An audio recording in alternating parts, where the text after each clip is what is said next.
Hello, नमस्ते। कैसे आप सब। आज की हमारी कहानी है फैसला। शुरू करने से पहले please do subscribe my channel. चलिए दोस्तों, कहानी शुरू करते हैं। संजय गुस्से में चेतना से ये क्या कर रही हो तुम, अपनी पत्नी से कहता है। तब चेतना शांत स्वर में जवाब देती है, क्या कर रही हूँ, अपना खाना अलग बना रही हूँ और क्या।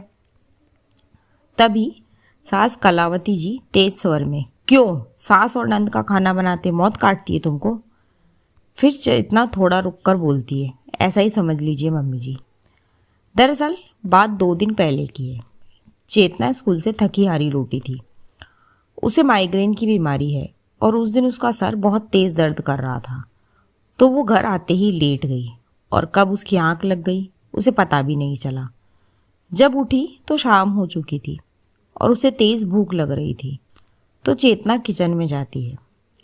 चेतना धीमे स्वर में अपनी सास से पूछती है, खाना क्या रखा है मम्मी जी। तब कलावती जी गुस्से में भड़कते हुए कहती है, अरे तुझे शर्म नहीं आती, मुझसे पूछ रही है खाना कहाँ है। हम क्या तेरे नौकर हैं जो तेरे लिए खाना बना कर रखेंगे।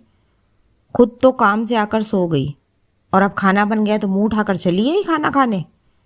फिर चेतना बोली, मम्मी जी मेरी तबीयत खराब थी, सिर में तेज दर्द था। तभी उसकी नंद सुमन भी आ जाती है और ताना मारते हुए कहती है, तबीयत खराब थी तो काम पर क्यों गई थी। जिसकी तबीयत खराब हो वो घर पर ही रहता है, सच धज कर काम पर नहीं जाता। दरअसल चेतना एक प्राइवेट स्कूल में टीचर है। उस दिन बच्चों के पेपर चल रहे थे और उसका स्कूल जाना ज़रूरी था, तो वो दर्द सहकर भी स्कूल गई और लौटकर लेट गई थी। लेकिन ये बात उसकी सास और नंद को बिल्कुल भी समझ में नहीं आई। उन्होंने अपना खाना बनाया और खा लिया, लेकिन चेतना के लिए एक रोटी भी नहीं रखी थी। फिर चेतना गुस्से में बोली, मम्मी जी उस दिन मेरी हालत बहुत ख़राब थी, पर स्कूल में बच्चों के एग्ज़ाम थे इसीलिए गई। घर आकर मैंने देखा कि मेरे लिए खाना ही नहीं रखा गया, तो मेरा दिल टूट गया। और वैसे भी जब मेरे घर वालों को ही मेरी नहीं पड़ी तो फिर स्कूल वाले मेरी परेशानी क्यों ही समझेंगे। खैर, पर उस दिन एक बात समझ आ गई कि जब किसी को मेरी नहीं पड़ी तो मैं क्यों सबका करती फिरूं, और जब बीमारी में भी मुझे ही काम करना है तो फिर मैं मेरा ही क्यों ना करूं।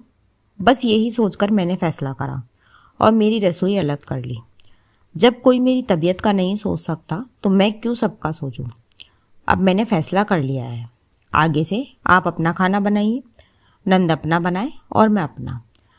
मैं किसी पर बोझ नहीं रहूँगी और किसी से उम्मीद भी नहीं रखूँगी। फिर संजय जो अब तक चुप था वो भी बोला, मम्मी आप लोग गलत थी, बीवी सिर्फ बहू नहीं इंसान भी है, उसे भी दर्द होता है।